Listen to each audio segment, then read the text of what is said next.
ഇന്നൊരു നെയ്പ്പത്തിൽ റെസിപ്പിയാണ്. ഈ ഒരു ഐറ്റം കണ്ണൂരിൽ നിന്നാണ് വന്നതെങ്കിലും ഇപ്പം മിക്ക സ്ഥലങ്ങളിലും ഇത് കിട്ടാറുണ്ട്. പക്ഷേ ഇതിൻ്റെ യഥാർത്ഥ ടേസ്റ്റ് അറിയണമെങ്കിൽ അത് കണ്ണൂരിൽ നിന്ന് തന്നെ കഴിക്കണം കേട്ടോ. ഇതെൻ്റെ ഹസ്ബൻഡിൻ്റെ ഉമ്മ ഉണ്ടാക്കിയ റെസിപ്പിയാണ് കേട്ടോ. ഉമ്മയും കണ്ണൂർക്കാരിയാണ്.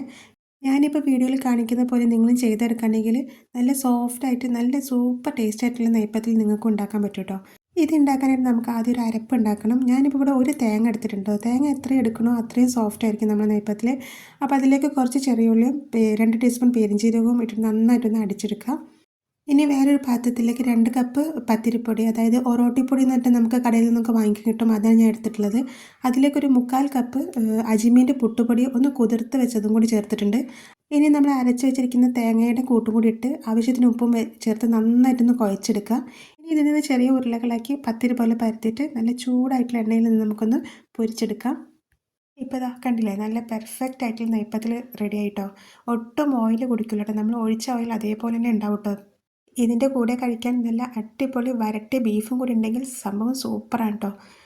ഈ ബീഫ് കറി റെസിപ്പി വേണമെങ്കിൽ എൻ്റെ ചാനലൊന്ന് കയറി കാണണം. ഞാൻ ഇതിന് മുമ്പും ഇത് അപ്ലോഡ് ചെയ്തിട്ടുണ്ട്. അപ്പോൾ ഇതാ കണ്ടോ, ഉള്ളൊക്കെ നല്ല വെന്ത് നല്ല സോഫ്റ്റ് ആയിട്ടുള്ള നെയ്പ്പത്തിലാണ് റെഡി ആയിട്ടുള്ളത്. അപ്പോൾ എല്ലാവരും ഒന്ന് വീഡിയോ കണ്ടാലൊന്ന് ട്രൈ ചെയ്ത് നോക്കുക. വീഡിയോ ഇഷ്ടപ്പെട്ടാൽ എൻ്റെ ചാനലൊന്ന് സബ്സ്ക്രൈബ് ചെയ്ത് ഷെയർ ചെയ്ത് എന്നെ ഒന്ന് സപ്പോർട്ടും കൂടിയും ചെയ്യാം കേട്ടോ.